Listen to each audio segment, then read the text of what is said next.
First, they strike. The way that he destroyed that family from within, there's no other word I can find to describe him except evil. Then they pretend to grieve. Just phone somebody. Just let us know you're right.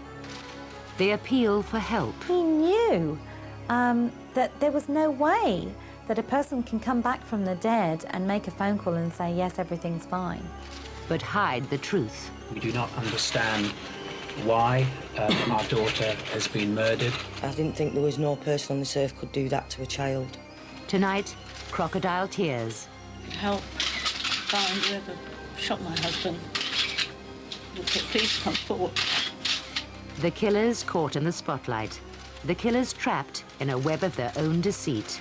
How you could possibly move about all day long knowing that that evening you've planned to murder someone.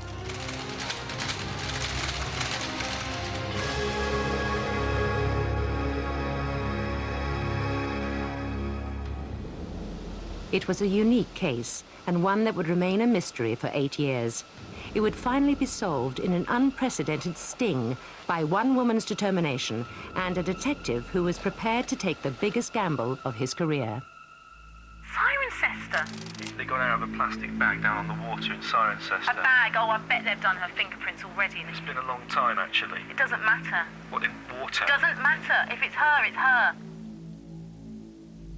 It's not particularly unusual in this day and age for people to go missing. It is unusual for a married woman with 2 young children to go missing. November 1992, and 30-year-old businesswoman Rhonda Kay was reported missing from her family home in Newbury, Berkshire. She lived there with her husband Nick and their 2 children aged 2 and 6. The couple ran their own baby wear business from home and took in lodgers for extra money. Rhonda seemed to have everything going for her. Her disappearance was totally out of character. Police were baffled. It just didn't sound right to us that she should suddenly disappear in the morning. Her car was left behind, all her clothes was left behind, the bank accounts and so on hadn't been interfered with. Police have searched the canal at the back of the Kay's home, as well as the house itself and the surrounding area. A month into the investigation, and the hunt for Rhonda had failed to unearth any new evidence. There was no body and no new sightings. She's taken no money from her bank, and even her toothbrush is in place. All the indications were that Rhonda Kay had either harmed herself or somebody had harmed her. With the case at a dead end, police called a press conference in the hope of uncovering fresh leads. They asked Rhonda's husband Nick and her sister Rochelle to help with the appeal. And every now and then the kids ask me where she is, and I just want to be able to tell the kids she's gone away and she's safe and know that it's the truth. Every night I can come up with another story. I mean, it's so difficult for me to be able to assess what's happened to her or what she's done. During the police investigation, it emerged that there had been trouble at the family home. 2 days before she went missing, Rhonda had found her husband Nick in bed with her lodger, Karen Scott, and had asked her to leave. It was the second time Rhonda had caught Nick having an affair, and the next day she consulted a solicitor about divorcing him. The last time I spoke to her was she was waiting for Nick to come home from work, and she said her words to me were that she was going to have it out with him and ask him to leave. Rochelle was surprised when she called the house the next morning. He told me that he had gone to bed, and in the morning when he woke up to give her a cup of tea, she was gone. The separation, she knows the separation is definite, and I know the separation is definite, but for the kids' sake, I just want her to let someone know that she is safe. He was very obliging and cooperative and prepared to do anything he could to assist. He maintained his version of events that at any moment now it was most likely that Rhonda Kay was going to walk back through the door. But police were beginning to have their doubts about Nicholas Kay. Next question. There was a good deal of suspicion that Rhonda Kay had been killed, and of course Nicholas Kay, owing to the circumstances of her disappearance, Nicholas Kay would have had to been the prime suspect. Next question. Kay was in for a surprise. This was going to be a press conference with a sting in the tail. Among the gathered journalists was Roger Sawyer, who worked for a local news agency. Normally when you go to a news conference like that, you'll have a little briefing with the police beforehand and they'll tell you what the situation is. Sometimes they'll explain to you that the relatives are extremely upset and they'll want you to be quite gentle with them because they're just appealing for information. It was a bit different with this one because we had the informal briefing with the police beforehand. There was none of that. In fact, almost the opposite. I remember asking the officer, is it all right if I ask him if he killed her? And he said, you can ask him what you like. Ladies and gentlemen, 2 more questions and then it ends. Roger. I have to ask you the question, Nick. Have you killed your wife?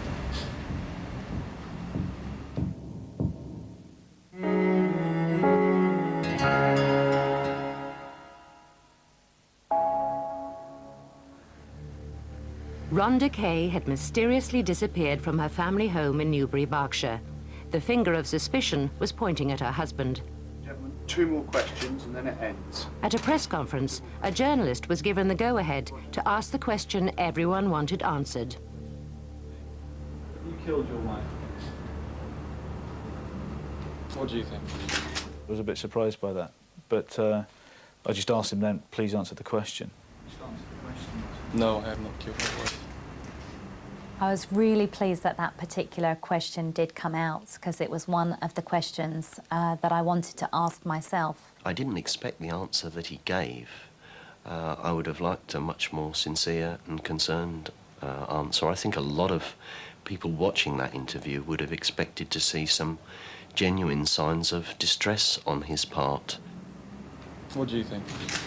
And his response, to me, answered the question of his guilt. And the anger within me just brewed to such a degree that I just felt that I was going to explode. I came out of it thereafter feeling much the same as when I went into it.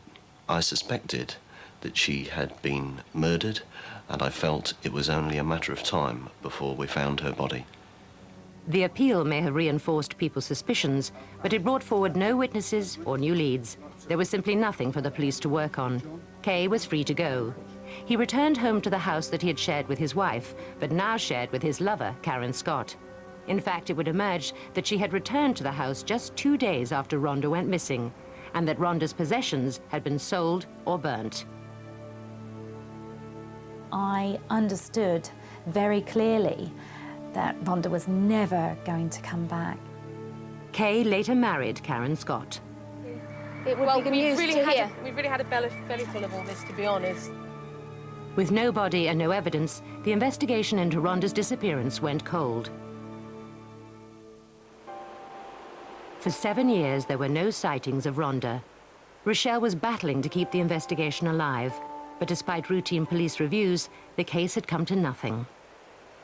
As the years rolled by, I had to resign myself to the fact that there was a possibility that she may never be found. But things were about to change. Autumn 1999, and Rhonda's case was reviewed by Detective Superintendent Trevor Davis. When I first reviewed the case, I looked at likely suspects. And of course, who was the person with motive? Nicholas Kay. Who was the person with opportunity? Nicholas Kay. And if you put those together with the circumstances that prevailed at the time, in other words, he'd just been discovered for the second time having an affair in quite a reasonably short period of time, he had to become the major suspect. He assured me that it would be his last major case before he retired, and that he would do everything in his power to get me the answers that I so desperately needed. There was no forensic evidence that had come to light that was going to implicate Nicholas Kay, and therefore my conclusion was that if we were going to get to the bottom of Rhonda's disappearance, then it had to come from him, and probably him alone. Davis came up with a groundbreaking plan. The police had recently been given new powers to bug private homes if there was no other way of obtaining evidence. He was given the official go-ahead to mount a covert surveillance operation on Kay's home. Bugs were planted in the kitchen, bedroom and bathroom. It was an extraordinary gamble. It may well have been within the family that they never ever spoke about it, so it needed a catalyst to bring that to the fore. That catalyst would be Rochelle.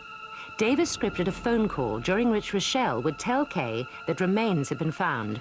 She would give the minimum amount of information in the hope that anything Kay said would incriminate him. I had to make him believe that it was me speaking normally and convince him that a body had been found. And the pressure of knowing that my words were so important was tremendous. It was a high-risk strategy. They had to get it right first time. There would be no second chances. Rochelle would make the call to Kay, but not engage in conversation. The police would then monitor the reaction between him and his wife, Karen.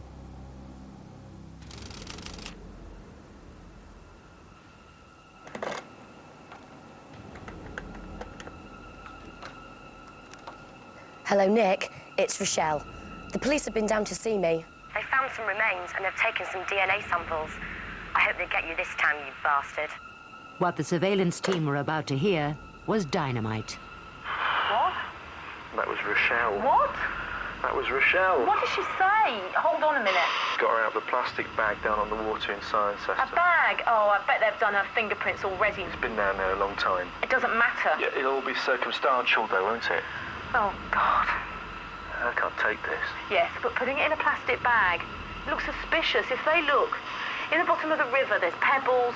The first thing you should have discussed it with me. I mean, I don't think you're telling me the truth. I don't think you use gloves. Why wouldn't I use gloves? It became apparent to me that I was actually listening to a confession from his own mouth.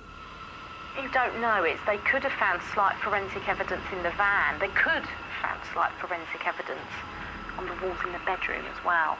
No. Have you heard about that light that picks up? You know, I mean, I had a hell of a job getting the carpet sorted. You know, that Hoover, that thing, I must have been on it for over an hour.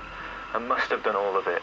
As the information came out about the likelihood of what had happened to Rhonda, the evidence was getting stronger and stronger. Bloody Rochelle. Sorry? Bloody, bloody, bloody Rochelle. After 48 hours, police felt that at last they had enough evidence to arrest Kay. Nicholas Kay said that he knew that the house had been bugged and that he said certain things as a joke meant for the police, who he knew were listening. That was an absolute nonsense. When we looked at the tapes overall, it was more than evident that it was no joke.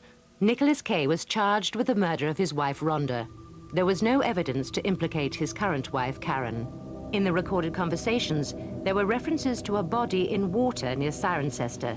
Police divers searched local gravel pits, but found nothing.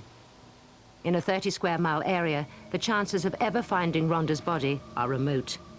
With no body or forensic evidence, for the first time ever, a whole case would depend entirely on taped evidence. Kay continued to maintain his innocence, but the recordings were to seal his fate. However, possibly influenced by the fact that no body had ever been found, the jury returned a surprise verdict of manslaughter, not murder. He was jailed for 6 years. He could quite easily have gone to the courts like everyone else and got a divorce, and to take somebody's life under these circumstances is absolutely unacceptable, and he couldn't be allowed to take those dark secrets behind closed doors and keep them there. And every now and then the kids ask me where she is, and I just want to be able to tell the kids she's gone away and she's safe and know that it's the truth. He knew that there was no way that a person can come back from the dead and make a phone call and say, yes, everything's fine. He just did it for the cameras and to get a sympathy vote. You killed your wife.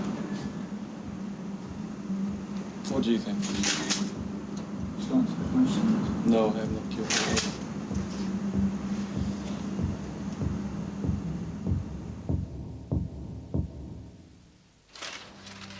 There are more than 800 murders a year in Britain, and every year there are dozens of police press appeals. But in the last decade alone,